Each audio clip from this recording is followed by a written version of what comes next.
PR firm into my vacation rental business. So I find myself trying to create my own videos, live stream, etc. And I'm not that good at it. So I have a lot of followers on social, but my biggest challenge is editing video. How do I edit the video? You know, I have a lot of content, I have a lot of photos, I have a lot of testimonials, I have all the tools, but I don't really know how to edit the video. So can you kind of give us a little, like, what you would do? What I would do is hire a head editor, which is what I do. But editing takes time. So do you want to edit it yourself? Yes. Okay, so there are a couple of tools out there.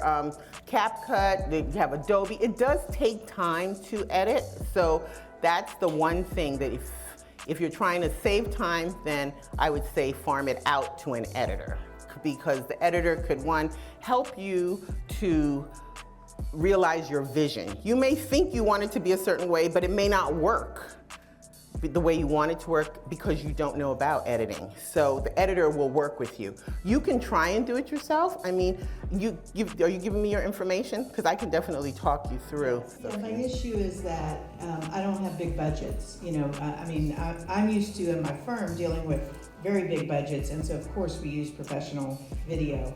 But for my business, you know, we're working off of margins here, so I can't hire somebody. I need to. Well, how much do you think an editor costs? It depends. See, do you know how much an editor costs? Yes, because we hired them. There are different prices, but I can definitely tell you, you're going to say something. This young lady here wanted to say something. I was just going to suggest that I use Adobe Premiere Rush for people who are scared of Premiere Pro, because I know how to use Premiere Pro, but it's scary. So Premiere Rush makes it like digestible for you, and it's really, there's templates already. All you have to do is like drag and drop. Are you shooting new video or are you cutting old video? I'm shooting new video, but on my iPhone. Oh wait, that's perfect. iPhone is great. I say iPhone is a great way to start. iPhone, you need to have always good lighting and good audio. So you start with your iPhone, and that's perfect. But yes, that's a good, like I said, Adobe. I didn't know about Rush, but that's a good one. I work for a Chamber of Commerce, and I also do video on the side. Still learning, but do you have any advice on how to coach people when you're interviewing them? Because I find it's hard to get good content with people who are like camera shy. Oh yeah. I will tell them, you are the expert. You know what you're talking about. Forget about the camera being in the room. Listen to your interviewer. Just you're having a conversation. Listen. It depends also, how long is the segment? How long is the interview? So I used to do interviews for 3-4 minute segments. 3-4 minutes goes by really fast, and people got very nervous that they couldn't say everything they wanted to say in 3 to 4 minutes. So I would say, think of the top 3 things that you want to get out in this interview.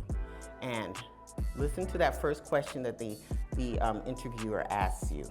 And repeat the question that the person asked, and then incorporate your 1 or 2 of the points that you know you want to get out in those 3 minutes, because you may not be able to get it out later. So repeating the question buys you a little time to get comfortable and to think about how you want to respond.